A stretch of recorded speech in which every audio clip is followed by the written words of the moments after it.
Okay, here we are again, chapter 14. Now we're going to learn about newborns with injury or congenital malformations. Super sad, but something that has to be discussed.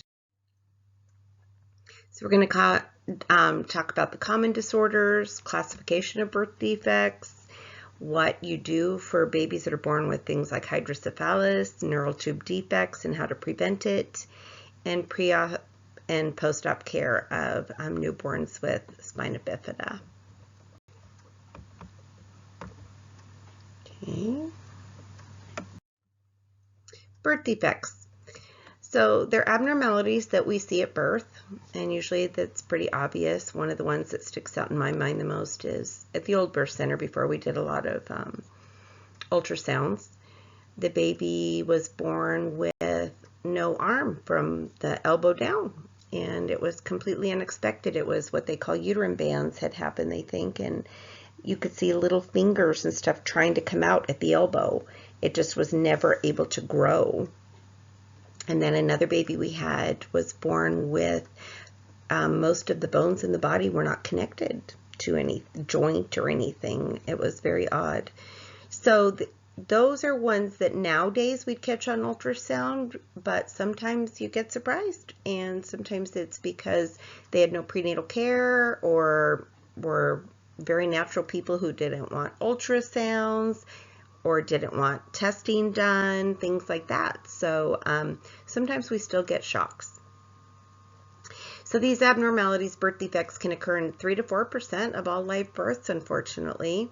The abnormality can be structurally, like those bones, right? Function, brain function, kidney function, metabolism, and we'll learn about those disorders. May result in physical or mental disability. Can shorten life. It depends on, of course, what the disability is, and some of them are fatal. So classifications. Malformations present at birth, often, of course, skeletal. Limbs missing, malformed, or duplicated. Sometimes babies are born with 2 little fingers, but usually the second one is hanging off the first one. It all depends on if it has bone in it, or sometimes it's treated as a skin tag. The doctor has to make that decision. So there's also congenital malformations. Those are defects present at birth.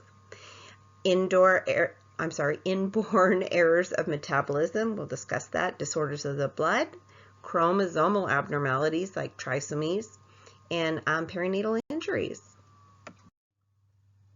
So the March of Dimes, they've been huge in talking about preterm labor issues and preventing them and finding the cause, and with birth defects. They have found that birth defects cannot be contributed to one single cause. It can be a combination. It can be inherited, what stage of pregnancy something happens, or there environmental hazards, chemicals that the mom was exposed to. Okay, so active and efficient participation in prenatal care can significantly decrease the risk of congenital anomalies. True or false? Absolutely 100% true. We can get testing done. We can change their diet. We can add folic acid, iodine, things like that. We absolutely can make a difference. Also on page 328, it has just those little paragraphs about inborn errors of metabolism. The couple things I just wanted to read to you about that include the number of inherited diseases that affect body chemistry. So there may be an absence or deficiency of certain things in their metabolism, okay? And we'll talk about PKU, things like that. Disorders of the blood, there may be reduced or missing blood components, like you hear of hemophilia, things like that. Those are disorders of the blood, right? Sickle cell anemia, thalassemia. Chromosomal abnormalities, number in the thousands, and now that we've identified all the chromosomes and DNA, we now know what ones are chromosomal, and most involve some type of intellectual impairment, and others are incompatible with life. Perinatal injuries, most common is premature birth. So now let's go to malformations present at birth of the nervous system. Neural tube defects. So remember from previous lectures, we talked about this. And one of the biggest things we can do. So say you have a teenager that is sexually active come into the clinic. One of the best things you could do, whether they're thinking of having babies or not, it doesn't matter. If they're sexually active, there's always that chance. So anyone who's female that's sexually active should be on a multivitamin that contains folic acid. So there's never a chance of these babies being born with these neural tube defects if we can get women on these vitamins way before they even plan to have children. So these neural tube defects are caused by failure of the neural tube to close at either the cranial or caudal, so the top or the bottom of the spinal cord. They're Hydrocephalus, Spina Bifida, and Encephalopathy is another one where no brain or minimal brain. So again, women of childbearing age should be instructed to take a multivitamin that contains folic acid. Are you getting the hint that that's important? Okay. Hydrocephalus. So hydro, water, ceph, brain, head, part of how the head is. Characterized by an increase in cerebral spinal fluid within the ventricles of the brain. Causes pressure changes in the brain, increased head size, and I'll show you some pictures in a minute. Super sad. Results from an imbalance between production and absorption of that cerebral spinal fluid, or improper formation of the ventricles. Obstruction within the ventricles of the brain or inadequate reabsorption of the cerebral spinal fluid may be congenital or acquired. So acquired by an obstruction or the sequelae of infection. An obstruction can be from a tumor, anything like that, okay? So it's most common by an obstruction like a tumor, infection, perinatal hemorrhage. Symptoms depend on the site of the obstruction and age at which it develops. So I just thought this was kind of interesting, a picture I found of the brain on top and the brain on bottom. The brain on top, see on the right-hand side, hydrocephalus, see all that fluid versus the normal one on the bottom? And it shows you the scalp and everything. You guys can look at this picture a little bit more closely. But it just shows the ventricles of the brain and all that water on the brain. So there's classifications of hydrocephalus, non-communicating and communicating. So non-communicating is obstruction of the CSF flow from the ventricles of the brain to the subarachnoid space. Communicating, CSF is not obstructed in the ventricles, but is inadequately reabsorbed in the subarachnoid space. So just two different ways for it to happen. So manifestations of hydrocephalus. So it depends on the time and onset and severity of the imbalance. Some just have a little bit of fluid on their brain that it's even hard to tell sometimes. Others, as you'll see in the pictures, is extremely obvious. And classic signs, you need to know this. Increase in size of head. Cranial sutures separate to accommodate enlarging mass of the brain, the water on the brain. Scalp is shiny. Need to know that. Veins are dilated. In advanced cases, like on the right-hand side, that picture, that's why I wanted you to see it, the pupils may appear to be looking downward. The sclera may be seen above the pupil. So you see that white above the eye that you can see in the socket? That's a classic sign of hydrocephalic babies. So again, I wanted to show you pictures. This is the one normal amount of CSF in the ventricles versus extra CSF in the ventricles. It's not being absorbed correctly. This little baby to the right, look at all that fluid, and you see the veins are obvious there. And the problem is, until this is able to be relieved, this fluid, this is already pressing on the brain so bad that this poor little baby probably already has brain damage. And look at the one at the bottom. It's pretty obvious this baby has brain damage.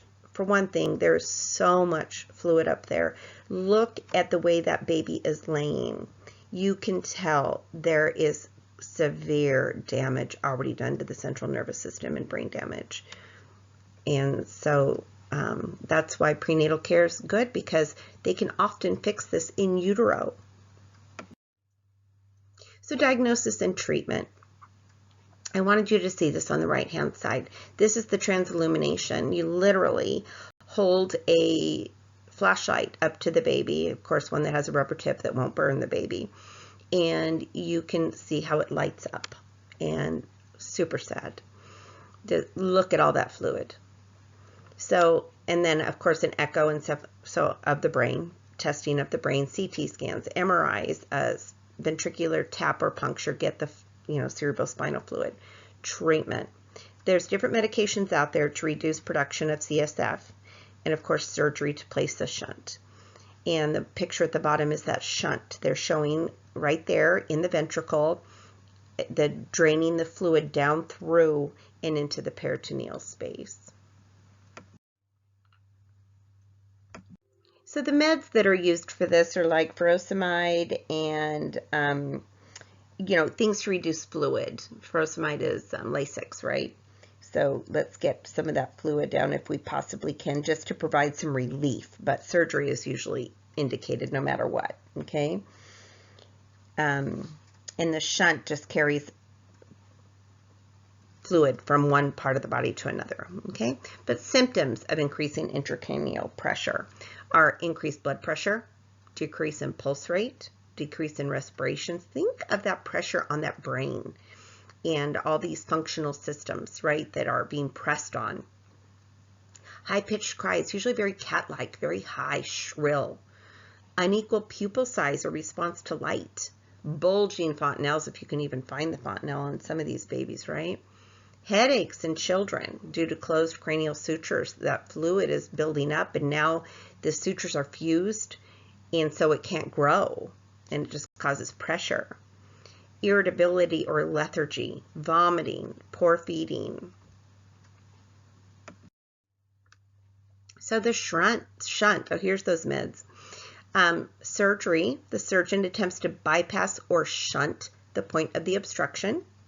Shunt acts as a focal spot for infection and may need to be removed if infections persist. So it can be pretty tricky to treat these kids. Can also get kinked or plugged. So the nurses watch for that in the hospital, and then parents have to be, educated before they take that child home. So I wanted you to see what the shunt can do. So it's kind of opposite. This is a pre-picture on the right, but they came together so I couldn't fix it. But see this baby's huge head, and this is post-shunt on the left. That's amazing, the difference with this baby. The thing we don't know right now is how much damage was already done, right? So again, here's just another picture of the shunt in the ventricle of the brain. Going down, there's this little pump, and then it again down into the peritoneal cavity. So again, most often it's surgical correction shortly after birth so that we can prevent as much brain damage as possible. Preoperatively, these big heads, you've got to be super careful. You've got to do frequent head position changes to prevent skin breakdown. Think about if that skull is shiny, think about how taut that skin is and the damage that can happen. So the head must always be supported. And while you feed the baby, they usually hold, you don't want a baby laying flat when you feed them, so you usually hold them, but the head has to be supported at all times during that feed. Measuring of head circumference along with other vital signs, make sure the head's not growing more. And symptoms of increased, again, intracranial pressure are increase in BP and decrease in pulse and respirations. So I just wanted to show what can happen if infant doesn't have access to corrective surgery. And these usually, of course, are in third world countries. Look at this baby to the left and to the right. Unbelievable. I can't even imagine the pain that this child has with that pressure and what this family goes through to take care of. And look at the shiny on the left-hand side. Look how shiny that scalp is. It is so taut with fluid. Okay, so of course the surgical procedure is usually placing that shunt that drains from the ventricle into the peritoneal cavity where it is absorbed. That's the cool part of it, why they send it to the peritoneal cavity. And the prognosis for these children, it's, you just never know. It depends on, again, how much fluid, how quickly do they have the surgery. It's improved with modern drugs and surgical techniques. If the brain isn't seriously damaged before the operation, mental function can be preserved. Motor development is sometimes slower if they can't lift their head, normally because of the increased weight of the head. And then there could be complications with the shunt that can also cause damage. So, it's not always home free after they have the surgery. But post-operatively, what we do, we're on page 330 right now. Assess for signs, again, of increased intracranial pressure. Obviously, that's the concern with all this water that can build up. Protect from infection. Of course, an infection there in the brain, ventricle of the brain, can be very life-threatening. Depressed shunt pump is ordered by the surgeon. So you can read about that. It's just this little pump that the nurse knows how to use and assess. And it facilitates drainage. In the picture, you can see that little pump. Position dependent upon multiple factors. Assess and provide for pain control. These babies have headaches. That high-pitched cry tells you they have that pressure in there. Frequent skin assessments are important. Head, chest, and abdominal measurements are recorded because now we want to make sure it is being absorbed once it goes through that shunt, right? And assess for signs and symptoms of intracranial pressure. Again, high-pitched cry, unequal pupil size, bulging fontanelles, irritability or lethargy, poor feeding, and abnormal vital signs. This is all after the shunt has been placed, post-operatively. So that's why we want to make sure that pump is functioning.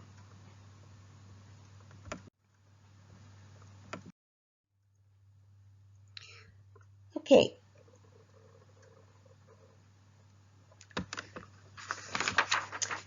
Next page. So, parent education.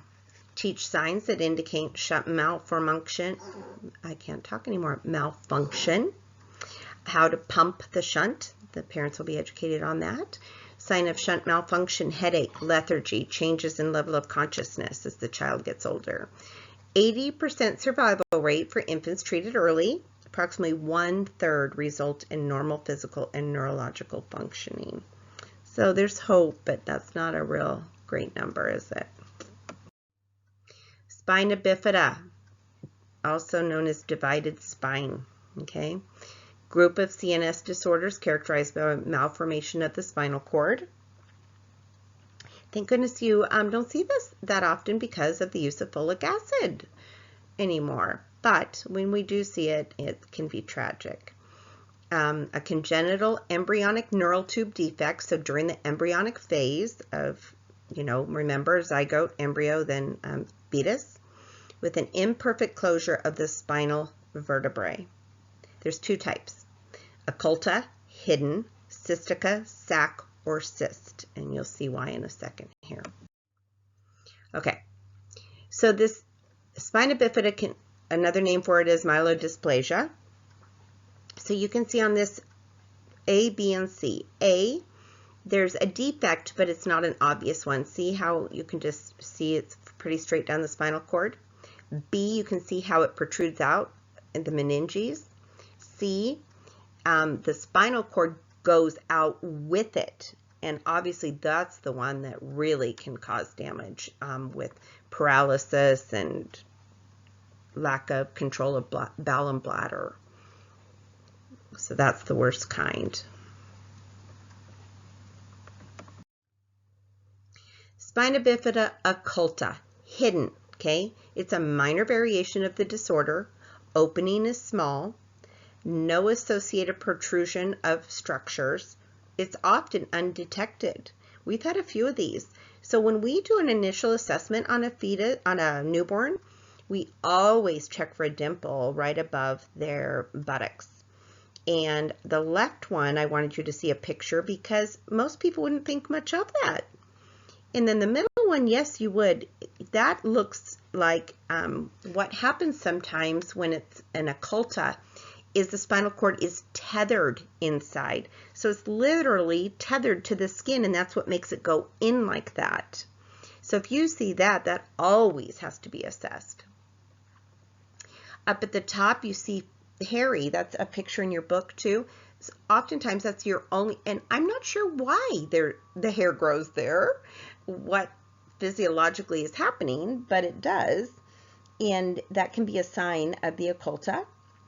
And then I wanted to show you, sometimes babies can have a little tail, and you just pray that there's no spinal nerves in that little tail, and that has to have an ultrasound to see.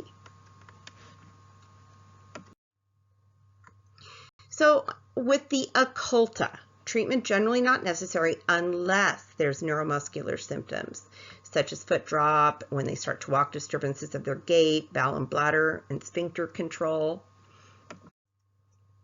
This is the kind that is severe. It's a development of a cystic mass in the midline of the opening in the spine.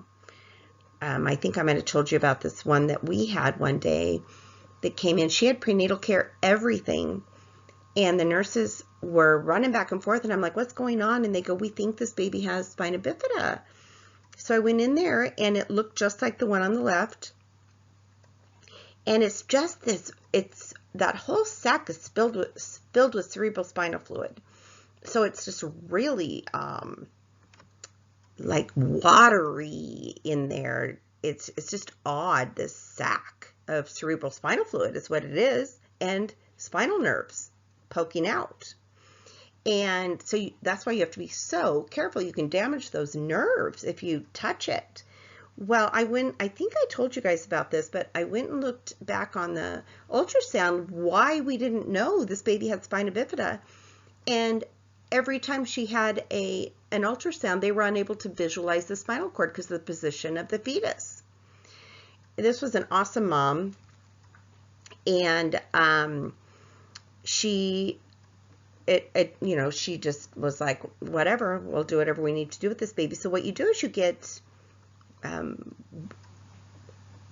wet compresses and put them on there so this doesn't dry out. The sac needs to stay moist, okay? And then, of course, we ship the baby to a place where they do surgery. And what I hear, I think this baby's about 5 years old now. He still has some bowel and bladder control issues, but walks. So that's incredible that he is able to walk. And you can see that it can be in different parts of the spine. The one on the left is a little bit higher on the spine. So you can imagine, just like anybody who gets paralyzed, up higher, it affects more. Lower, it would be like paraplegia versus quadra, right? But hopefully you don't it's not too much nerve damage, and they can fix most of it. You just don't know until they get in there and deal with it.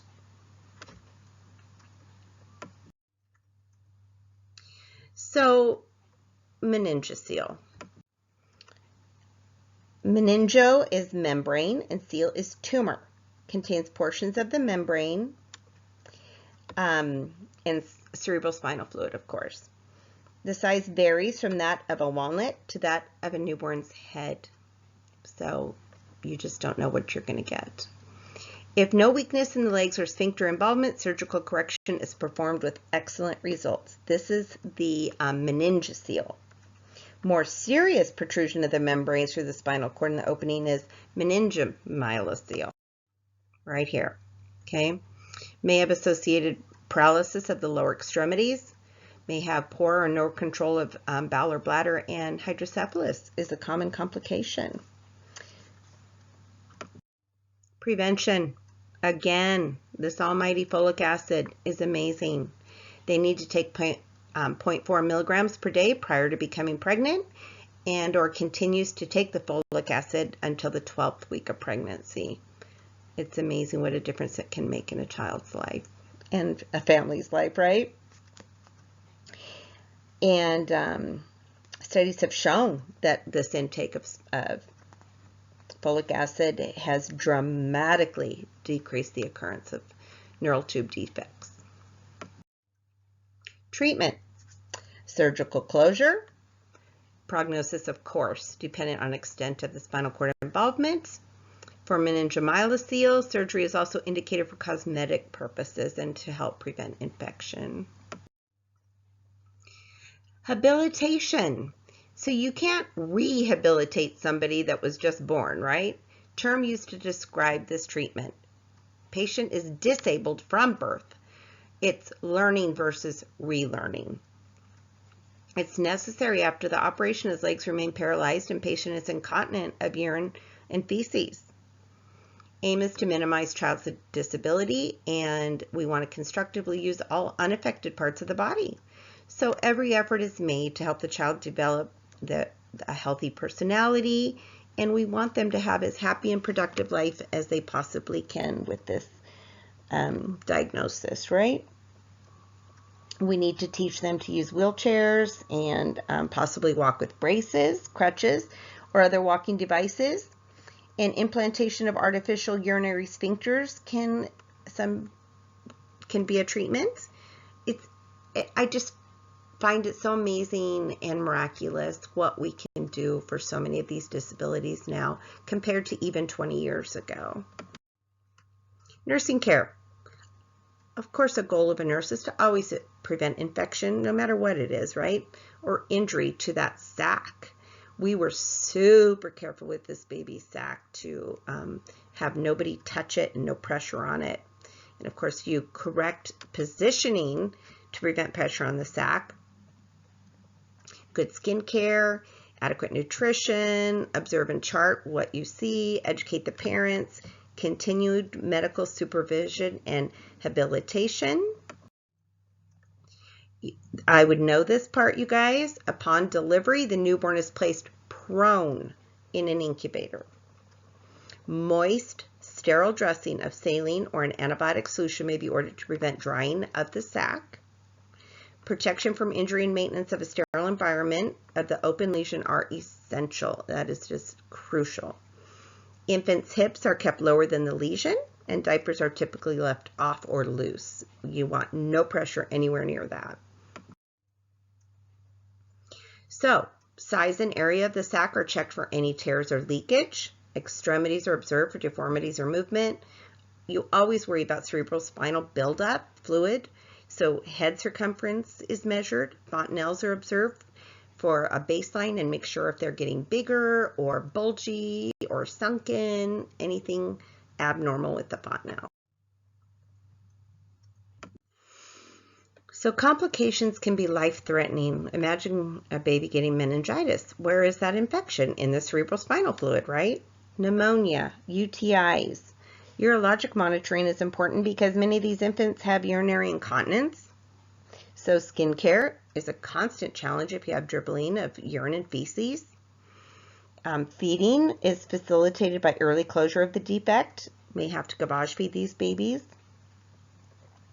We want to still take good care of these babies and, give them good bonding and talk to them in face to face with moms or whoever's there that can. Soft music. Often they can have a potential for latex allergies. Sorry, you guys. I've been talking so much today here. And I tried to find out why, and I'm not really sure why they have that higher latex allergy. I know they have a lot of exposure to latex, but anyways, we have to be careful about that. And if they have a latex allergy, they have to know different foods that could also be. And I know you guys learned that for adults with latex allergies, but just remember, foods to avoid would be bananas, avocados, and kiwi. We also need to help parents deal with this. Most parents expect that beautiful, healthy, perfect baby, and they may experience a sense of loss for what should have been their perfect baby. It just takes time to adjust for a lot of parents. Okay, now we're going to move on to cleft lip, cleft palate, hip dysplasia, and metabolic disorders. So cleft lip, in the old days, they'd get so teased and they'd be called a hair lip. I don't know if you guys remember that term, and it was just so sad for these kids, but it's absolutely amazing the surgery they can do, plastic surgery on these kids.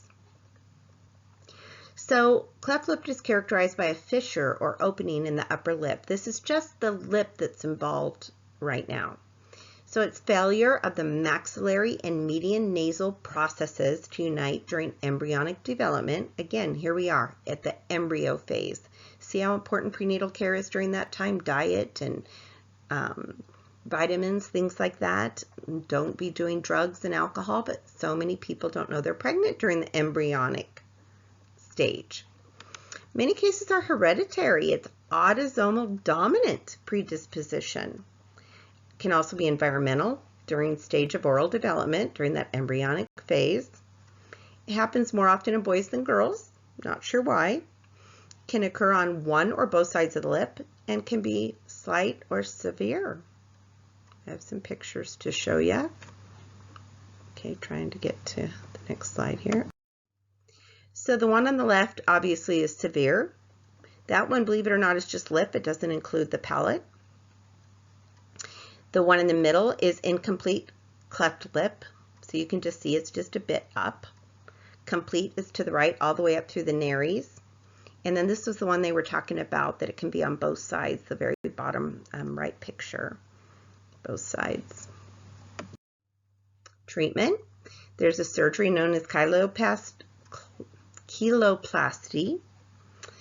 and the repair is usually done before 6 months of age. Weight gain is established. The infant is free of infection, and infants may have to be in elbow restraints to prevent the infant from scratching that lip and messing up the surgery. Usually they're syringe fed or a special type of bottle to assist in the feeding until the surgery has occurred, just because they can't get that proper suction. So, you know, this surgery does more than just help them with feeds and eating, things like that. It's also for cosmetic purposes. As they get older, you know how mean kids can be and teasing. So it greatly improves their appearance. And then indirectly, this kind of influences how they bond with the family, because if moms and dads and family members look down at this child that has this imperfection, and sometimes it can be pretty grotesque. It might be hard for parents to bond, but they need cuddling and loving and as much attention as any baby has. They're normal babies. They just need to have their little lip fixed, right? So post-operatively, we want to prevent the infant from sucking and crying, because we want to keep it intact, of course. Careful positioning so they don't rub on that area with their little faces in their blankets. Preventing infection and scarring by gentle cleansing of the suture lines. We don't want crusts to form. And give the baby lots of affection and love and appropriate pain relief. Feeding, again, probably by a medicine dropper until it's completely healed. We don't want that suck to affect that suture. And cleanse mouth by giving sterile water at the end of each feeding session. Cleft palate. Cleft palate may not be noticed immediately. A lot of babies have cleft lip, cleft palate together. Some have cleft lip, some just have cleft palate. We had a baby one time, it got missed for a little while because, you know, on our initial assessment of a baby, I always put a glove on and put my pinky finger in and feel the back palate and the front palate, the soft palate and the hard palate, right? Well, some nurses, I guess, these nurses didn't go back far enough to the soft palate. And the pediatrician, of course, caught it, came in and said, hey, this baby has a little hole there. And that can affect food going up into their sinuses and stuff. It's not usually something detrimental when you catch it early like that, even if they've had a feed, but it needs to be caught soon. So what cleft palate is the failure of the hard palates to fuse at the midline during the 7th to 12th weeks of gestation. Okay, so we're still a little bit in the embryonic and then fetal stage. Forms a passageway between the nasopharynx and the nose, increased risk of infection, respiratory tract, middle ear, and it can result in hearing loss. So the earlier we catch it, the better.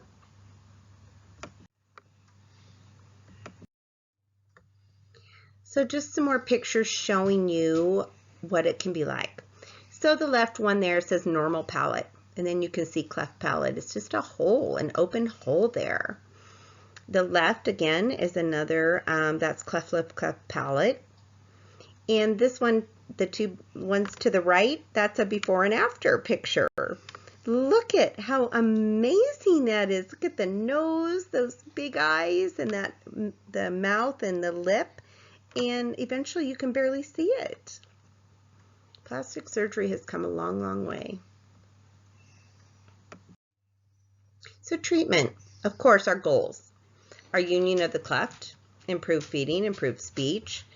I know a girl who is probably in her 30s. She was having babies, maybe even 40s by now. And she didn't get good care of her cleft lip, cleft palate. I don't know if she was from Mexico. And she had very nasally way of talking and was still very deformed. But these days, usually we can do so much with that. Their speech, her speech was very hard to understand, whereas nowadays I feel like they fix it enough that speech is very good, and we have speech therapists and things, right? Improved dental development and the nurturing of a positive self-image. You know, a child born with facial deformities, they encounter a lot of problems, right? Feedings are difficult. There's a Haberman nipple that was created by a doctor that's a better way to feed them before their surgery, and they may have irregular tooth eruptions, drooling, delayed speech, need for intermittent hospitalization. So there's a lot of things that go along with this. Requires a multidisciplinary team. So, of course, the patient, the family, psychologist, speech therapy, pediatric dentist, orthodontist, social worker, pediatrician. Just because they can close things up doesn't mean that things are going to grow in correctly, the teeth and palates and things like that. So there's a lot more that needs to be done. So other factors, page 336 we're on. Think of the adjustment of the family. A mother's first reaction to this newborn may be one of shock, hurt, disappointment, and guilt. Yeah, what did I do? What did I do wrong? Some parents regard the deformity as a result of their inadequacies, and they may desire to hide the child from friends and family. So that can be super hard. They need to have follow-up care and home care. Surgery happens for the cleft palate between 1 year and 18 months of age. So until that 1 year, all those things they have to deal with. So speech patterns are minimally affected and tooth buds are protected if they can get the surgery in that time frame. Post-operative care, nutrition. Diet is progressively advanced. No food through straws. You need to know that. No sucking allowed because it'll displace the surgical procedure. So no food through straws to prevent sucking. We need to follow each oral feed with clear water to rinse the mouth. Speech. Encourage the children to pronunciate their words correctly. Diversion. Crying should be avoided, so we need to play with them. Think they're 1 year to 18 months old, so get them doing things fun. And major complications that can happen are ear infections and tooth decay. Clubfoot. It's one of the most common deformities, and lots of times it's just position of the fetus in utero. They just were in a weird position in there that caused the foot to turn inward. It's a congenital anomaly. Foot twists inward or outward. It often involves both feet, sometimes just one. So TLIP is, I don't even know if I'm saying this, equinovarus is the most common type, and that's where the feet are turned inward. Child walks on toes or outer borders of feet and generally involves both feet for that. So here it is, the left foot you can see is turned inward, and the physician will assess if you can straighten that ankle and see how the bone is affected, then sometimes it's just a matter of physical therapy and things. Sometimes it's surgical repair, sometimes it's casting, right?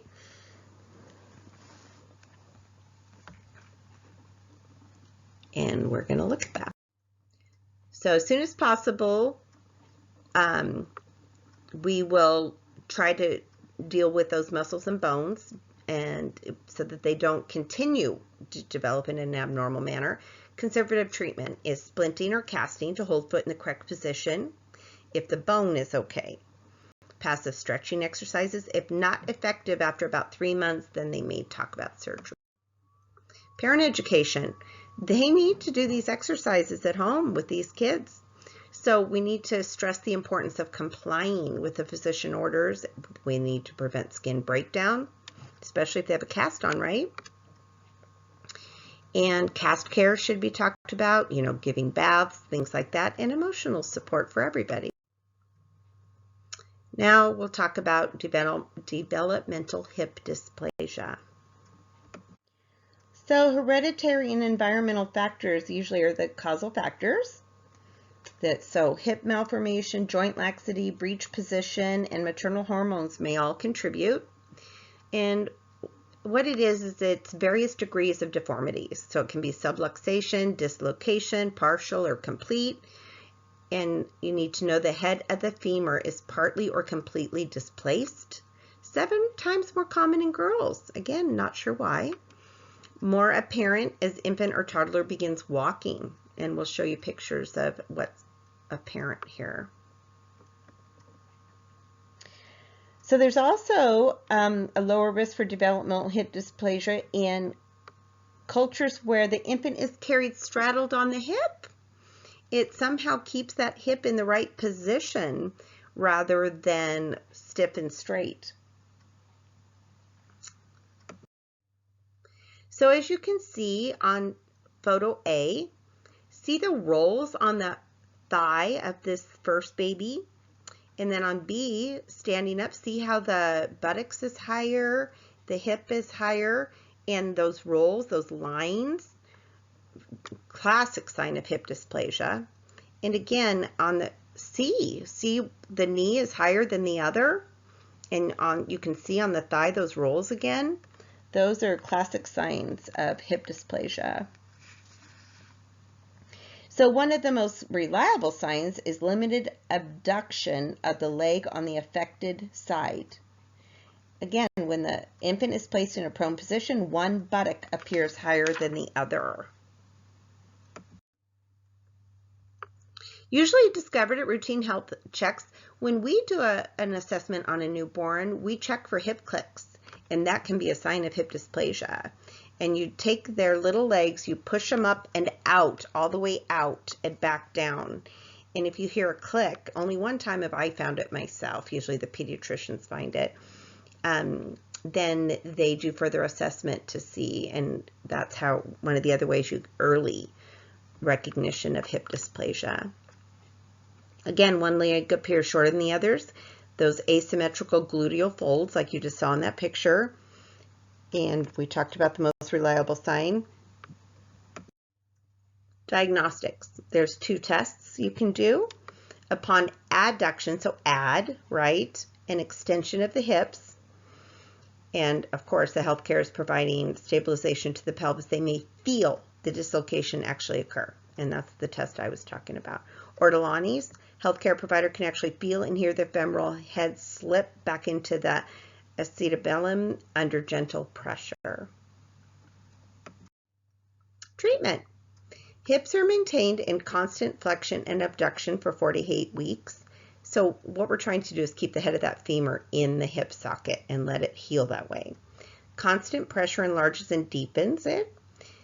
You can use Pavlik harness, and we have pictures in a second to provide the necessary positioning, and sometimes surgical interventions are necessary.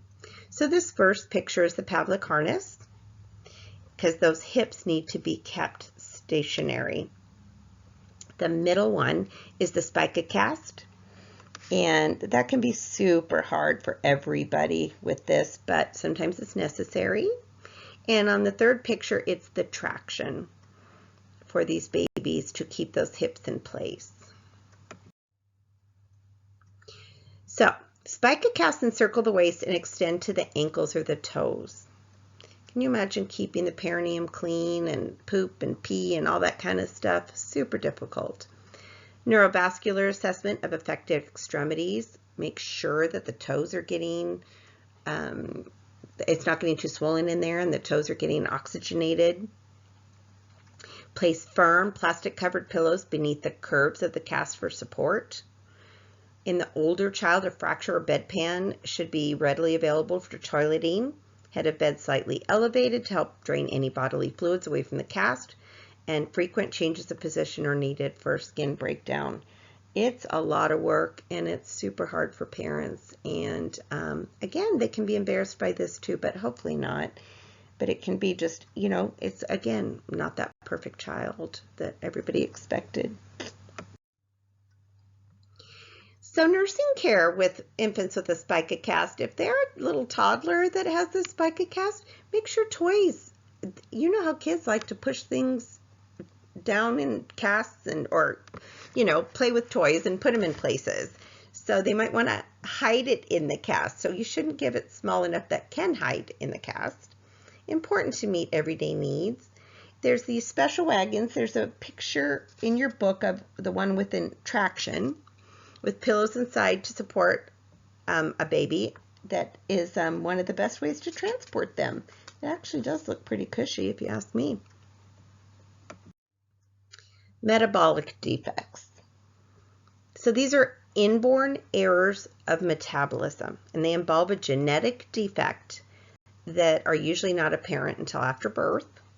So you hear a PKU test done. It's a state-mandated test done on every newborn. And again, this is one of the things they assess for is these metabolic defects. And it helps us obtain early diagnosis before brain damage or death happens. Symptoms include lethargy, poor feeding, they don't have good tone, there can be this unique body odor, and their urine can smell weird, tachypnea, vomiting. And PKU is the one you hear about the most. It's a faulty metabolism of phenylalanine, and that's an amino acid that's essential to life, found in all protein foods. See all these genetic things with DNA. It's an autosomal recessive gene. So the hepatic enzyme phenylalanine hydrolase needed to convert phenylalanine into tyrosine is missing. So obviously you wouldn't see that on ultrasound or anything like that. You can't see a missing enzyme, right? So, but what happens is the infant is unable to digest this essential acid, and phenylalanine accumulates in the blood and is found within the urine within the first week of life. What used to happen is kids used to get severely mental retardation and death, and they didn't know why. And they started finding out that it's because babies were missing this enzyme that couldn't metabolize certain proteins in their diet. So early detection is paramount before the damage happens, and treatment. So we'll talk about the treatment here. So again, this baby appears normal at birth, but by the time a urine test is positive, brain damage has already occurred. And if it's not caught, like I know people, including my own stepdaughter, who refused a PKU test, and if it's not caught early, then they have delays in their, what do you call that? When they go to the doctor and the expectations at 3 months, 6 months, things like that. Well, so they start to see delayed development at about 4 to 6 months of age. They may have failure to thrive, eczema, other skin conditions. And child has this musty, weird odor to them. They can start having a personality disorder, and interestingly enough, it occurs mainly in blonde, blue-eyed children. And the reason for that is because there's this lack of tyrosine, which is needed for melanin formation. Melanin is what makes the colors in our skin and eyes and things, right? Super fascinating how all this works. And if you ever take biochem, again, you learn about all this. It's so interesting. So what they do is this Guthrie test, and it's a blood test. And what they do is they place a few drops of capillary blood on this filter paper, and there's like 7 circles that are filled and sent into the state, and they do the test. And this test should be done 48 to 72 hours after birth, best if done after a few feeds so they can see this metabolism and this lack of enzyme, and so that we don't have too many false negative results. And most states require this done before discharge, or the parent has to sign a waiver. Treatment, close dietary management. That's the neat thing about catching some of these illnesses early, is there's things that can be done these days about it. Frequent evaluation of blood phenylalanine levels so they can keep it under wraps, right? Synthetic food that provides enough protein for growth and tissue repair. So there's special formulas that are available out there. Super expensive, but worth it if it's your child's health. So for infants, you can see what's available, and children phenol-free, adolescents Phoenix 2. I talked to a parent one time that the child came back positive for PKU. And she said, it's fine when they're little, but it's when they go to school. Super, super hard. They want to eat what their friends eat. They want to eat at parties and have fun. When they're teenagers, they want to eat what everybody else eats. They don't want to be the freak. So it's super hard to keep them balanced when they get older. So again, parents, the education of parents is paramount for this illness. Parents need to learn to read food labels, following up with blood tests and their providers. And a referral to a dietitian is extremely helpful, and genetic counseling, because it is a genetic disease. So safety alert, children with PKU must avoid the sweetener aspartame, NutraSweet, because it's converted to phenylalanine in the body. Super interesting to me. Maple syrup urine disease. So finish reading about PKU on page 341, just, a little bit about low phenylalanine content in breast milk so that they can be partially breastfed at first, which is super awesome for their immune system, and things that they can and can't eat. And I thought this one statement about it with genetic counseling: women of childbearing age who have PKU must follow a low phenylalanine diet before conception to prevent brain damage in the fetus, in their fetus. So it can be passed down again. So I just found that of interest. So maple syrup disease, it's called that because it smells like maple syrup.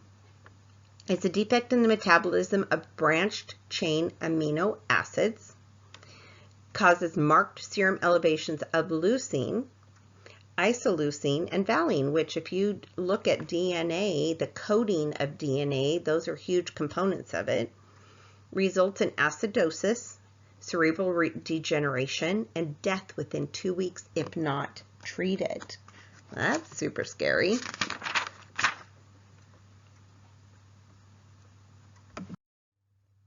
So again, they appear healthy at birth, but problems soon develop. They have feeding difficulties, loss of the Moro startle reflex, hypotonia, that's part of it. Their tone decreases, irregular respirations and convulsions, seizures. This is where we get the maple syrup thing, the manifestations. Urine, sweat, and earwax have a characteristic maple syrup odor caused by ketoacidosis. Diagnosis confirmed by blood and urine tests. Treatment, early detection. Late treatment, obviously you saw death if you don't get, late signs. So what we need to do to treat these kids is remove the amino acids and their metabolites from body tissues. Hydration and peritoneal dialysis to decrease the serum levels. So they have a lifelong diet low in amino acids of leucine, isoleucine, and valine. Exacerbations are usually related to degree of abnormality of the leucine level. Infection can be life-threatening. These kids are sick. Galactosemia. They're unable to use galactose and lactose, which we know lactose with milk and things, right? So unable to use galactose and lactose, enzyme needed to help the liver convert galactose to glucose is defective or missing, results in an increased serum galactose level, which is your galactosemia, and in the urine, galactosuria. If untreated, can cause cirrhosis of the liver, cataracts, and mental retardation. Galactose is present in milk in the form of sugar. Therefore, early diagnosis obviously is essential. It begins abruptly, worsens gradually. Early signs are lethargy, vomiting, hypotonia. Notice most of these, it's hypotonia and lethargy. Diarrhea, failure to thrive. Symptoms begin as the newborn is fed. Jaundice may be present. Think about that. Liver, jaundice. Okay, treatment and nursing care. Milk and lactose containing products are eliminated from the diet. Breastfeeding must be stopped in this one. Lactose-free formulas or soy protein-based formulas are often used, and parental support and education is essential. Okay, so now we're going to move on to some really sad ones. So Down syndrome, of course, is chromosomal, and hemolytic diseases. Plan of care for newborns receiving phototherapy, home phototherapy. Symptoms of increased intracranial pressure. I think you've learned a few of those already. And assessing a newborn with macrosomia, our big babies. Okay, let's start. Down syndrome. So this is one of the most common chromosomal abnormalities. 1 in 700 live births in the U.S. And of course, you guys have probably already heard this. Risk increases with mothers 35 years and older and fathers 55 years and older. Did you know that part? And the theory behind the 35 years and older is those eggs are getting old. Remember, we're born with all the eggs we're ever going to have. Women are. And they're getting old, so they don't function as well, and things don't split as well and do as well. So they think that's a big part of it. Infant has mild to severe mental retardation. Highest congenital anomaly is cardiovascular. Some physical abnormalities are also seen. So I have a couple of Down stories to tell you about. One of them is the first most dramatic one is this woman was in her late 40s. She had just found out a week before that she was pregnant. She was Hispanic. She thought she was going through the change of life, and she thought she had an abdominal tumor growing. And we're all like, yeah, right. How do you not feel babies move? When people deny knowing they're pregnant, it's just odd. But this one seems so legit, and she was genuinely shocked, and she had 2 teenage sons already, and this was a little boy. Well, she came in for me in labor. I put her on the monitor, and the strip looked terrible, just terrible. So we did an emergency C-section, and at this hospital that I used to work at years ago, they had a NICU team. So we had the NICU team come, and so we were waiting for the birth, and they did a C-section. They opened the baby up, and they only got the baby out as far as the eyes, and I could tell it was Down syndrome. Then they got the neck out, and it was a webbed neck. And I mean, he was the worst Down syndrome baby I've ever seen in my whole career, which is over 30 years now, 35 years. Anyway, his name was Jimmy. And I just remember it was so sad.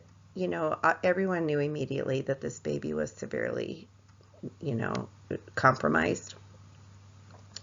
They immediately took the baby to the nursery, and come to find out he had conjoined atria, and so he had the worst kind with the cardiovascular involvement. He was the most severe you can get, the neck webbing, the everything, the low set ears, the eyes, anyway, so he was incompatible with life, but he lived for a couple of weeks, and I went and visited him. They named him Jimmy. And I just remember the older brother in the hallway. He was 17, and just tears running down his cheeks for his little brother. So that was a long time ago. That was over 28 years ago. And again, we've come a long way. But she got no prenatal care. She got no prenatal testing because she didn't think she was pregnant. And then it made sense that she didn't feel a baby moving because this baby was so severe Downs that it didn't move. So it made a lot more sense, her fear of a tumor, things like that. She was very severe. And then you have the kind that are a lot less. So we had one that I remember at the old birth center, and I always thought, you know, I'd like to think that I would be this wonderful if I found out I was having a Downs baby. She found out she was having Downs baby, and she said she was there to have the baby. She was in labor, and she brought party hats and favors and everything. And she said, I don't want anyone to be sad. This is my gift from God, and we are thrilled to death to have this baby. And so we want no sadness. We want this to be a happy birthday party. And I thought, wow. And it was a little boy, and he was not severe, but he wasn't real mild either. But he lived. He's I want to say he's in his 20s now, and has done well. And then two more things that I have with Down syndrome. One, she came in telling me the story. And again, this was a little while back where they weren't as good about finding Downs as early as they do now. But she said that she was a few months along, and she was out in the garden. And she said all of a sudden this hummingbird just came and hovered over her belly for like 10 minutes. She said it was the weirdest thing, just hovered there. And she said she just stood there watching this hummingbird, and she said she knew at that moment that there was something special with her baby. Her next visit at the doctor, they found out it was Down syndrome. And again, she said, my baby is special and I will love it forever. And from what I understand, that baby has a good life. So let's go on to the phenotypes of it. There's 3 phenotypes. Trisomy 21, which is the one you hear about the most. It's the most common. There are 3 number 21 chromosomes instead of the usual 2. Okay, so try 3 on the 21 chromosome. Results from non-disjunction. So it's the failure of the chromosome to follow the normal separation process into daughter cells. Then there's mosaicism, which is interesting. It occurs when both normal and abnormal cells are present, tend to be less severely affected in appearance and intelligence. And translocation of a chromosome. So literally a piece of one chromosome can break off and attach somewhere else. So in this one, a piece of a chromosome in pair 21 breaks away and attaches itself to another chromosome. It's all very fascinating. Again, if you ever take biochem, it just is amazing. So screening for this is offered during the first trimester of pregnancy, and it's a choice a lot of parents have to make if they're going to keep the pregnancy or not. You know, some some families don't feel they can handle it, and other families welcome it with open arms. The ultrasound assessment, they look at the thickness of the nuchal fold and absence of the nasal bone. It allows parents the opportunity again to decide on whether to continue or terminate the pregnancy. There's also this quad testing, and there's harmony testing. There's so much testing out there way early on now that can tell you if they think it's going to be Downs or is Downs. Amniocentesis is the absolute most accurate. In the past, these babies were called mongoloid, and it's because they had a very oriental appearing look. And of course, now it's not politically correct to call it mongoloid, but it oftentimes in the past has been called mongoloid because it's a mongoloid appearance. Mongolians. Okay, I just thought this was neat, and this reminds me of my last Down syndrome story. I had this woman come in, and we checked her out. She thought she was in labor, and it was her third baby. She had 2 boys, and she was didn't know what she was having for the third one. Well, I sent her home because she was in early labor. She came back in very active labor, and her doctor happened to be in the OR doing a C-section at the time, and she just all of a sudden went so fast in labor that I ended up delivering the baby. And I was like, oh my gosh, you got a girl, you got your girl. Everyone was so excited, and I remember looking down thinking, uh-oh, there's something odd about this baby. But sometimes they can look funny at birth. We call them FLKs. Truly, it's a diagnosis if you look it up, funny looking kids. It's just something's off. Something's just not quite right. And sometimes it's just the molding inside, and in 2 days they look beautiful. Sometimes parents can be odd looking, and so our little joke is, well, if you have an FLK, well, SUP, see ugly parent. It's a joke. So anyway, this one, the baby kind of looked like the dad, and so, but I was like, it looks kind of Downsy to me. So I went out of the room, and the pediatrician came in, and I said, he's my friend Kelly, and I said, Kelly, go in that room and tell me that baby doesn't have Downs. And he comes out and he goes, I can't tell you that, babe. I think you're right. So I went back in the room, and the mother looked at me and she said, did you know? And I said, you know what? I wondered, and I thought so, but it wasn't my place to say anything until the doctor checked the baby. And she goes, you know what? It wouldn't have mattered. This is our gift from God, and we are going to love her, and she is our precious baby girl, and it wouldn't have mattered if we would have known or not. And she's one of those ones who chose not to have testing, and she was an older mom. So the neat part of this story, and that's why this picture is appropriate, I was at my son's football practice at the high school one day, and I was just sitting up in the stands waiting for his practice to be over. And like 4 places down, you know how they're concrete steps going down, I see this little girl, she was like 3, running between her mom and dad, and her dad would pick her up and throw her in the air just like this, and she'd squeal and happy, run back to her mama, who would hug her and kiss her. And I saw the mom and I went, oh, wait a minute. Oh my God, I know who this is. And then I looked at the little girl, and it was our little Downs little girl. And I thought, oh my God, this little girl is so happy, and the parents adore her. And it was just the neatest feeling. I get goosebumps talking about it, that, these kids can be so loving and so precious. And this is the picture I have in my head of when the dad threw her in the air and she was squealing. So there can be some happy endings too. Okay, so you need to know the characteristics of a Down syndrome baby. Close set and upward slanting eyes.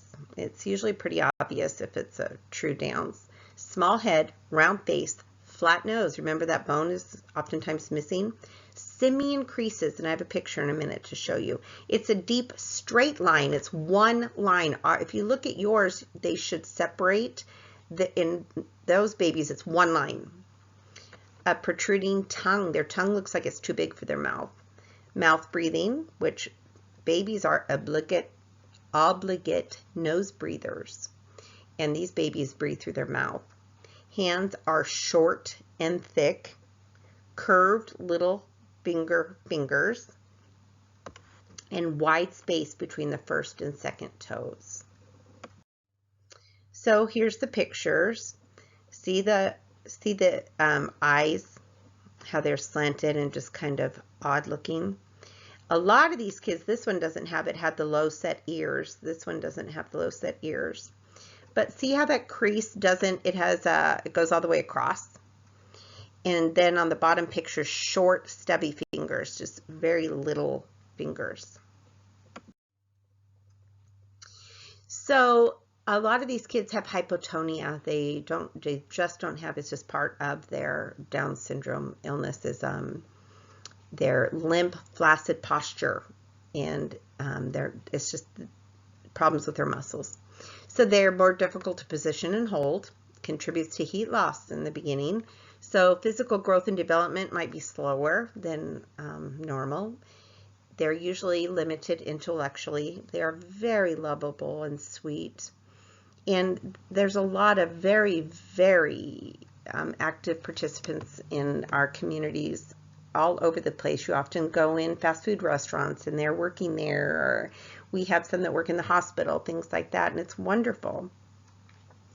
Again, we talked about the congenital heart deformities, prone to respiratory and ear infection. It's that tone and things just don't, they're prone to infections. So incidence of acute leukemia is higher.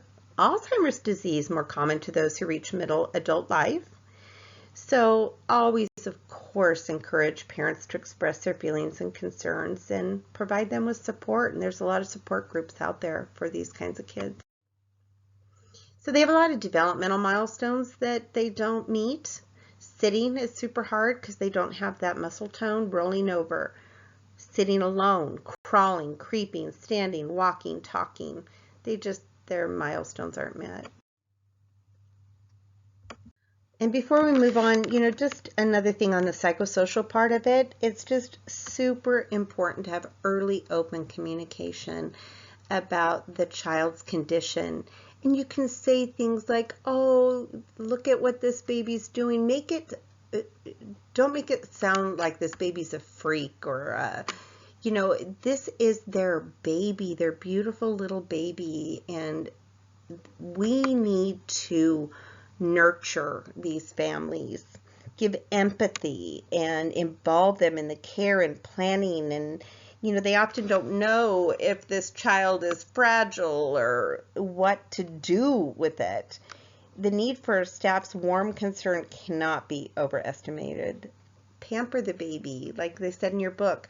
Put a little curl in their hair, do things, dress them in cute little clothes, whatever you can do to make them feel more like they're newborn, Okay, so on with perinatal injuries.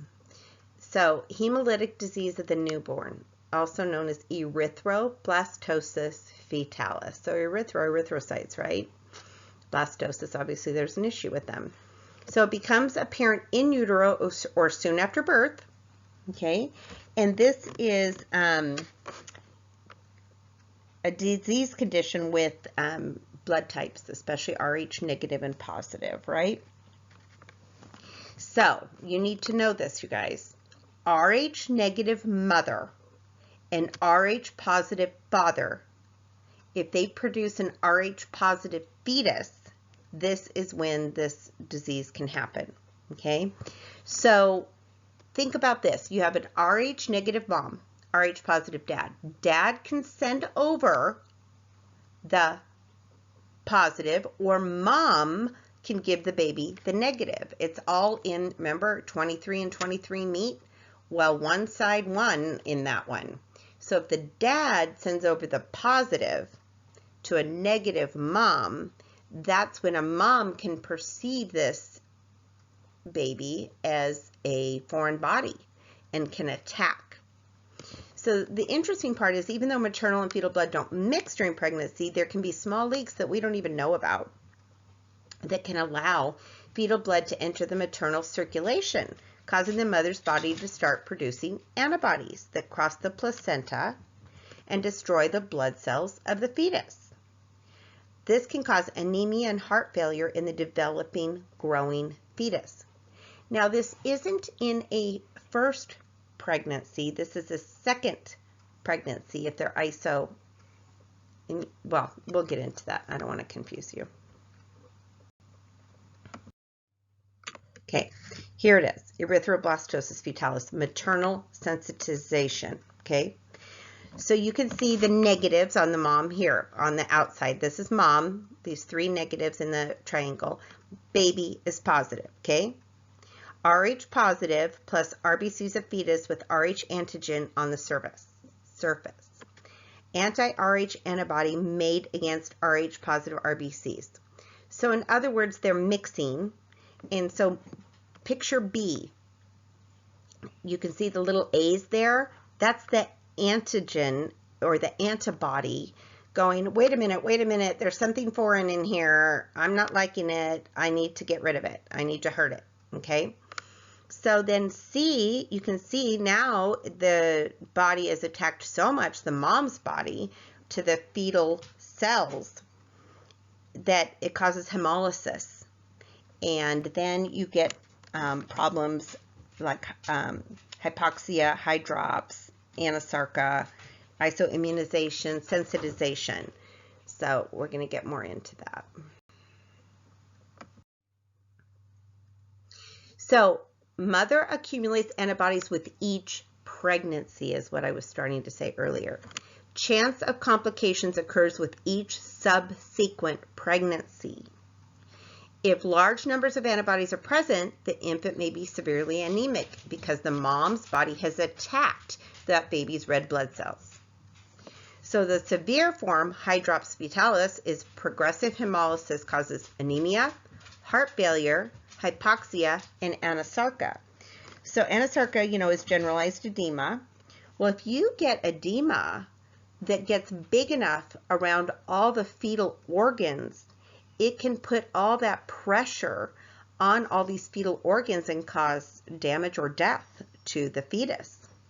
So that's why it's super important for us to know blood types, and if mom got ROGAM with the first pregnancy, things like that. So Iso Immunization and Sensitization refer to this process. So the incidence of Erythroblastosis fetalis has greatly decreased as a result of the protective administration of an Rh immune globulin, ROGAM, okay, to women at risk. So again, if the baby is mom's blood type and is negative, there's no problem going on here. It's that positive that the mom's body reacts to and sees as, this enemy.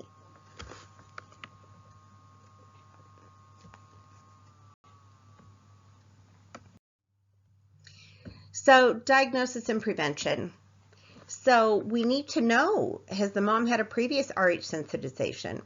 So I have this patient, I think I might have told you this guy too, but the way this book goes, it's hard to do things in order. Like I said, some topics are twice in different chapters, things like that. But I think I might have told you I had this patient come from Mexico, and it was her second baby. And she didn't speak English, and her brother was talking for her, and I noticed that we had minimal records on her, and I noticed her blood type was O negative. And so I said to the brother, ask her, did she get a shot after her last delivery? And she's like, no. And I go, no shot of any kind after the last delivery. No. Well, that's okay if her first child was positive blood. I mean, I'm so sorry. Negative. So negative. If the first baby was positive, she would have need to get ROGAM. So I was just trying to get my ducks in a row so I'd know what to expect, because Mexico, a lot of places, they don't do ROGAM and things like that, right? And again, remember, this is the test they used to do for people to even be able to get married, to see if you had blood type incompatibilities, is things like this. This is the reason why. But now we have fixes for it. Anyways, so we go to the OR. She was a repeat cesarean section. So we go to the OR, get the baby out, and within an hour of birth, this baby was the color of a pumpkin. So she must have had an Rh positive baby the first time, didn't get ROGAM. So this time, this pregnancy, this fetus was being attacked and was having a tremendous breakdown of red blood cells, okay, from the antibodies being sent out by mom, and caused the liver to have to deal with all this. So this doesn't mean much to you, but it was 17 by 1 hour of life. It should be like 2 by 1 hour of life, if that. And we had to ship that baby out so fast, and as soon as it got to the NICU, They did a full body transfusion, blood transfusion, and the baby did fine. But you get bilirubins shooting up like that, remember, bilirubin, high bilirubin, can cause kernicterus. Kernicterus is brain damage and death. So that's why we care about that. So, again, we want to see any previous RH sensitizations like this mom had that I just told you about. Ectopic pregnancies. There's bleeding in there. It could be fetal blood got leaked out. So you need to give a rescue dose of Rogam for an ectopic pregnancy. After any abortion, blood transfusions, child who developed jaundice or anemia during a neonatal period. Indirect Coombs is a test that's done when you do the baby's blood type, and it will indicate previous exposure to Rh positive antigens. Sets them up much worse for high bilirubin levels and, jaundice. Okay, so in utero, it's confirmed by amniocentesis and monitoring of bilirubin levels in the amniotic fluid. Fetal Rh status can be determined non-invasively via free DNA in maternal plasma, so like the Harmony test, things like that. Diagnostic studies will help the physician to determine if early interventions such as induction of labor or intrauterine fetal transfusions are needed. See why prenatal care is so important? All the things they can do. An intrauterine fetal blood transfusion. Amazing, huh? Okay. So I'd like for you to look at the chart on, or the box 14.2 on page 345, terms helpful in understanding Rh sensitization, because this is what you deal with, okay? So antigen, against, to produce a substance that induces the formation of antibodies. The antigen-antibody reaction is the basis of immunity. Coombs test indirectly measures the Rh positive antibodies in the mother's blood. Erythroblastosis fetalis, we just talked about that. Rogam, it's an immunoglobulin given to an Rh negative mother after delivery of an Rh positive fetus to prevent the maternal Rh immune response in future pregnancies, okay? Sensitization or Iso Immunization, the phenomenon in which an Rh negative mother develops antibodies against an Rh positive fetus. Then there's this little side thing of ABO incompatibility, where mom can be O and baby can be B, and it kind of has the same effect where mom sees B and she's O, and the body does antigens against the baby. So in box 14.3, it says a mother who has an O blood type who gives birth to an infant with A or B blood group constitutes the most commonly seen ABO incompatibility. Again, that can just cause jaundice that we have to be aware of and treat, okay? So we need to use Rogam for these moms that have these positive babies. It needs to be administered within 72 hours of delivery with an infant who is Rh positive, an ectopic pregnancy, or after an abortion. May also be given to the pregnant, which most doctors do routinely these days. That 28 weeks gestation is just kind of a like proactive type thing to do, really. So erythroblastosis fetalis manifestations. The direct Coombs test on the umbilical cord blood tells us this after the baby's born. Symptoms vary. They can be very anemic or just minimally anemic. Pathological jaundice occurs within 24 hours of delivery. That's the one that is dangerous and that we've got to treat immediately. The one I just told you about that went up so fast within an hour. The liver can't handle the amount of hemolysis going on, the breakdown of red blood cells, right? Bilirubin is that breakdown, and the levels rise rapidly. So early jaundice is immediately reported to the physician. Enlargement and edema of liver and spleen. Oxygen carrying capacity of the blood is diminished, including blood volume, and infants are at major risk for shock or heart failure. So it's nothing to, we've got to get on it. Again, kernicterus, bilirubin has reached toxic levels. You need to know this. Accumulated bilirubin in the brain tissue can cause serious brain damage and permanent disability. That's why we check every baby's bilirubin every night at our birth center. Infant will have jaundice along with irritability, lethargy, poor feeding, high-pitched shrill cry, muscle weakness, progresses to I was trying to remember how to say this, but you can see the word seizures, and we're going to talk about that in a second. So key is prompt identification, laboratory tests, so you check for the Coombs and you check for serum bilirubin levels.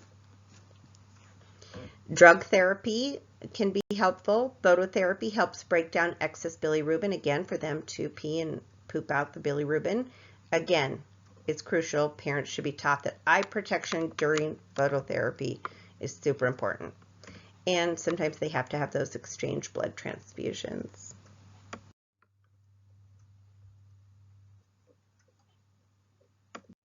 Okay, so again, these babies are usually placed under phototherapy. Those lights I showed you earlier cover the eyes, cover the gonads, provide incubator care because they're usually in an incubator with the light over them and then the billy blanket under them. If they have a central line, that's in a NICU, not in a place like where I work. Observe newborn's color to see if it's what's interesting is when you take them out for feeds and stuff and out from under the lights and you take their little eye protection off, they look like a little raccoon because where their eyes are still orange and the rest of the body is getting pinker. So it's kind of interesting.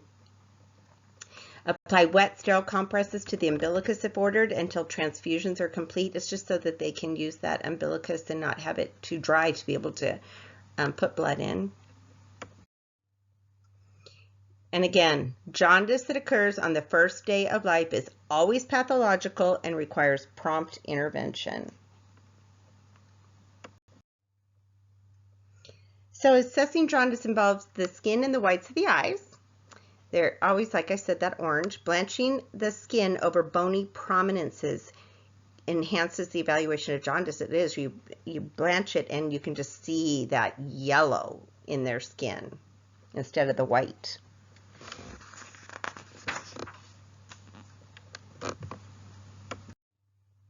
Home phototherapy is awesome if it can happen. A lot of places don't offer that anymore because the billy blankets are expensive and nursing care and stuff like that.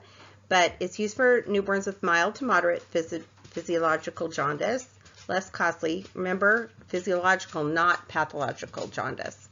May decrease the need for hospitalization.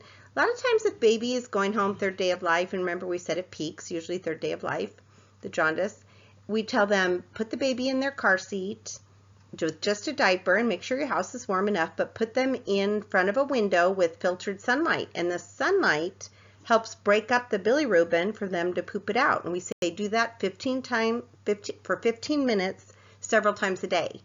And that really does help. We'll put a baby in front of a window even at the birth center sometimes.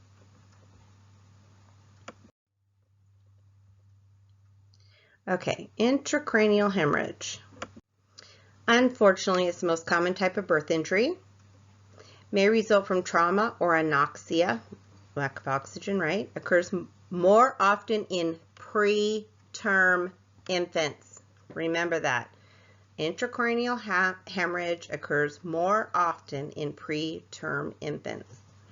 May also occur during precipitate delivery, which means that very fast delivery, or very prolonged, where that head is like getting hit against the pubic bone a lot, things like that. Signs and symptoms vary depending on the severity, so it can be poor sucking reflex, respiratory distress, cyanosis, twitching, forceful vomiting, high-pitched shrill cry, convulsions. So posturing, and I have a picture of it in a second, is this opisthotonus. Obviously it's with their tone. And fontanelle may be tense. You know, it's not nice and soft like we're used to. Pupil of one eye can be constricted more than the other, or one can be constricted, one can be dilated. May occur sudden or gradually, depending on if it's a slow bleed or all of a sudden a vessel burst. So here, this first picture is posturing. See how this baby is just, its head is thrown back, its back is arched. That's posturing, okay? This baby had HIE, it's hypoxic ischemic encephalopathy, or ischemic hypoxic encephalopathy, whatever you want to say. Anyways, brain damage from lack of oxygen. And so posturing can be a sign of brain damage. Lots of times they start seizing after they start posturing. Then I wanted to show you the hand on the right side. This is in your book. It's nowhere, but just a little FYI. See how that little thumb is underneath the fingers like that? That can be a sign of baby having not quite enough oxygen. It's kind of like a little cortical sign sometimes in a baby. Not always. It doesn't, if you see it in your baby, it doesn't mean that something's bad with your baby. It just can be something to keep in your mind as an assessment if the baby's having other issues.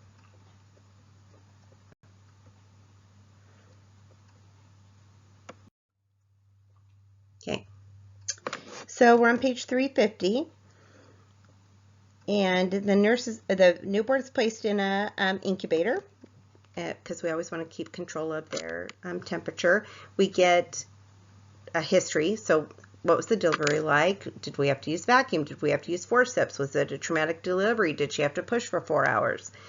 CT or MRI scan on the baby, evidence of increase, so the high-pitched cry, things like that, right? Treatment. Place in the incubator, give oxygen as needed, gentle handling. We don't want to worsen the bleed. And there's different kinds. Subgaleal bleeds are where they can lose volume, their whole volume of blood in a matter of minutes. And thank God those are rare. Elevated head, so that's not too much pressure on the brain. Medications may be prescribed vitamin K. Vitamin K helps with blood clotting, right? Or phenobarb. And be careful with feedings because sucking reflex can be affected. We don't want them to aspirate. So then, if babies really have damage going on and from lack of oxygen, things like that, they can start having seizures or convulsions. And the thing about newborns is their seizures aren't what you're used to. In an adult, you see the grand mal or petit mal seizures, right? In babies, it's very neuro, like twitching of the eyes, or their hands, they open and close very rhythmic, or their feet start cycling. They look like they're riding a bike laying there. So the things you need to observe if you start seeing that kind of activity in a newborn is were the arms, legs, or face involved? Was the right or left side of the body involved? Because that can determine, okay, did the baby have stroke, right? Was it mild or severe? Was it just for a couple seconds, or did it continue on and on and on and on? How long did it last? What was the condition of the infant before and after the seizure? Did they have color changes with the seizures? If it's a true seizure, they almost always have color change. You know, they turn blue. And what are the vital signs along with that? TTN. Unfortunately, we see this way, way too often because of the increasing rate of cesarean sections. Even if a woman ends up with a cesarean section, if they've had labor first, that squeeze of the contractions really does help them clear some of the fluid out. If they go straight to section, this is where we see a lot of TTN. So transient comes and goes. Tachypnea, high respiratory rate of the newborn. Again, usually occurs after a C-section or a rapid vaginal birth where they didn't get that squeeze through the birth canal. Again, tachypnea may also have remember I said the GFR, grunting, flaring, retracting. So chest retractions, grunting, and they can have mild cyanosis, so they can be a tinge of blue. Often referred to as wet lung. It is. They still have fluid in there that their body's trying to get rid of, okay? Or they can have respiratory distress syndrome. Typically resolves after 3 days, and it's that slow absorption of the fluid. The problem is when you have fluid in lungs, again, warm and moist. Bacteria can turn into a pneumonia. So they can get sicker. So treatment is supportive, providing warmth, energy, and a lot of times oxygen. Okay, meconium aspiration syndrome is pretty much what it says. Meconium that's aspirated into a baby's lungs. Remember, meconium is the baby's first stool. It's that thick, thick, tarry stuff. So can you imagine that thick, tarry stuff being in a baby's lungs? So in utero, the fetus has the bowel movement into the amniotic fluid, okay? And then they aspirate it into their lungs. And that's why they say, you know, that amnio infusion, why it doesn't help. It's already happened. They breathe it in utero. Cord compression or other condition interrupts fetal circulation. That's why they say that it can, on page 350, that it can be prevented by promoting identification of fetal distress and rapid delivery when the fetal heart rate tracing shows D cells and loss of variability. And then, of course, suctioning the nose and mouth of the newborn before he or she takes her first breath is helpful. And, of course, the mouth first. So, cord compression, anything that interrupts fetal circulation can cause the baby to have a meconium stool. And if asphyxia or acidosis occurs, they may have gasping movements inside that cause meconium-stained amniotic fluid to be drawn into the lungs. A delivery can occur if the newborn inhales before nose and mouth have been suctioned. So symptoms of this are respiratory distress, again, nasal flaring, retractions, cyanosis, grunting, rales and rhonchi. Of course, their lungs are going to sound junky with that meconium in there. Tachypnea may persist for several weeks, and it can be up to 120, 160 respiratory rate. And again, you treat with warmth, oxygen, supportive care, and a NICU. It can cause persistent pulmonary hypertension in newborns, so we have to be careful with that. Neonatal abstinence syndrome. It's so sad that we even have to learn about this. And what it is a syndrome caused by fetal exposure to drugs in utero. And I did a whole thing at our competency day about learning how to do this correctly. And it's caused by prenatal exposure to drugs such as opiates, amphetamines, tranquilizers, or multiple illicit drugs while in utero. And these drugs cross the placental barrier. Therefore, the infant born to a woman who's an addict will suffer drug withdrawal after birth. And I'm going to put some videos up for you guys to watch of that happening, because it's so hard to watch these babies suffer. And one of the times I really struggled is this mom had taken drugs and the father of the baby didn't know. I understood they were prescription opiates, who knows. And she denied it for a long time, and then she finally admitted it because the baby was getting worse and worse and worse and worse. We were doing these scoring that you do on these babies, and it's called Nes Scores. And it's a whole criteria you look at to score these babies. Anyways, the baby, to me, I came on and was like, this baby needs out of here. This baby's going to have a seizure. And so I got the pediatrician and I said, this baby needs out of here. So he goes down to the room and says to the family, you know, we're going to have to ship your baby to a NICU, and I'd really like to give the baby some morphine to calm the baby down, and so the baby doesn't have a seizure. And you know what the dad said? I don't want anything that's not natural being put into my baby's body. Okay, think about this, guys.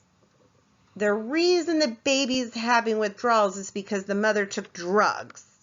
And now the dad's concerned about anything, and the baby was suffering, going to have a seizure, and this dad's refusing treatment. It's that kind of thing that is just super hard for me to swallow sometimes. Anyway, a lot of these infants have long-term developmental and neurological deficits. And believe it or not that I'm advocating any of this, but pure heroin is, if anybody's going to do any drug, that's what it should be. And of course, I'm not very smart about drugs. I just don't know a lot about them, but I understand it's not easy to get pure heroin if you're going to do drugs, and it's super expensive. But they say that doesn't cause long-term harm. The baby still can go through withdrawal, but not long-term harm. Now, methamphetamines literally affects the synapses of the fetal brain. And that's why they have no impulse control, these kids, because it literally doesn't let the synapses go from one neuron to the next. It halts it. It's like this deficit there. And methamphetamine is the worst one I see babies going through withdrawal, and it is hideous. So how do we know that they're going through withdrawal? They get body tremors, hyperirritability. They're super orally fixated. They're constantly trying to have something in their mouth, and they're constantly moving, and wakefulness, diarrhea, poor feeding, sneezing, yawning. The meconium, we usually send it for testing if we suspect that, and it shows a whole pregnancy history of what mom took during pregnancy. And the best things you can do for these kids is to keep them very tightly swaddled, a very quiet environment so their CNS can calm down, because it's just such CNS involvement, hyperirritability of the central nervous system. And of course, we want to watch for seizure activity, and a lot of times we'll give them phenobarb or morphine. And phenobarb's more for the seizures, morphine's to calm them down. And watch these babies suffer. They get excoriated skin from moving so much. They can be a mess. Okay, now we'll move on to big. So infant of a diabetic mother, and especially if their hemoglobin, if in a perfect world, you would have a woman in euglycemia when they got pregnant, which would mean 3 months of good hemoglobin A1C levels before they get pregnant, and then much better chance of having a normal pregnancy, normal fetus, things like that. But you get a lot of women who their sugars are out of control, and that's when you can have major issues with a baby. So the problem is that large amounts of glucose are transferred to the fetus, causes the fetus to become hyperglycemic. Fetal pancreas produces large amounts of fetal insulin, leads to hyperinsulinism, along with excess production of protein and fatty acids. So all that to say that it often results in these very large for gestational age newborns. It's called macrosomia, macro, large, right? Usually over 9 pounds. So, but the difference between my baby who was 10 pounds and another baby that a diabetic mom, 10 pounds, my baby was completely proportionate. They tested me for diabetes to make sure. But diabetic babies, why they get stuck and have more issues is their fat is in their chest and their face, where that's why their shoulders get stuck, because it's much bigger there instead of proportionate. Think about their blood is very sticky and sugary. Okay. After delivery, the main issue you're going to see, and you need to remember this, is hypoglycemia in a baby, because they're all of a sudden cut off from mom's sugars, and they're producing all this insulin, so their blood sugars just drop. So they can look very cushionied, as you saw in that picture before, may have developmental deficits and suffer complications of respiratory distress syndrome. They suffer from, I would know this slide if I were you guys, hypoglycemia, hypocalcemia, and hyperbilirubinemia. So they can be a mess, these kids. So I just want to reiterate that these babies they look like they're these healthy, chunky babies, but it can be very deceiving. They can have developmental deficits. They can have, if you read up on more than in your book, it can be super dangerous. A lot of stillbirths with these. We've had a few that were term, that had come in for NSTs, everything but diabetic, especially type 1 diabetic moms with poor blood sugar control. These babies can have major issues, if not death. and macrosomic large babies, right? And sometimes they can be small babies because of the poor placental perfusion. Think about that thick, sugary blood trying to get through the placenta to the fetus. So sometimes it's the exact opposite, okay? But these babies can have shoulder dystocia and just lots of issues. So those babies, moms that are diabetic, we do twice weekly non-stress tests on them for several months of their pregnancy to try to catch anything that may be going wrong with that baby. So anyways, that's the end of chapter 14. And I want to tell you guys, at the end of every chapter, I would read key points because it has a lot of good information for quizzes and just to know in general. As I've read them, that has a lot of very good information, just a little FYI. Okay, have a good one, guys.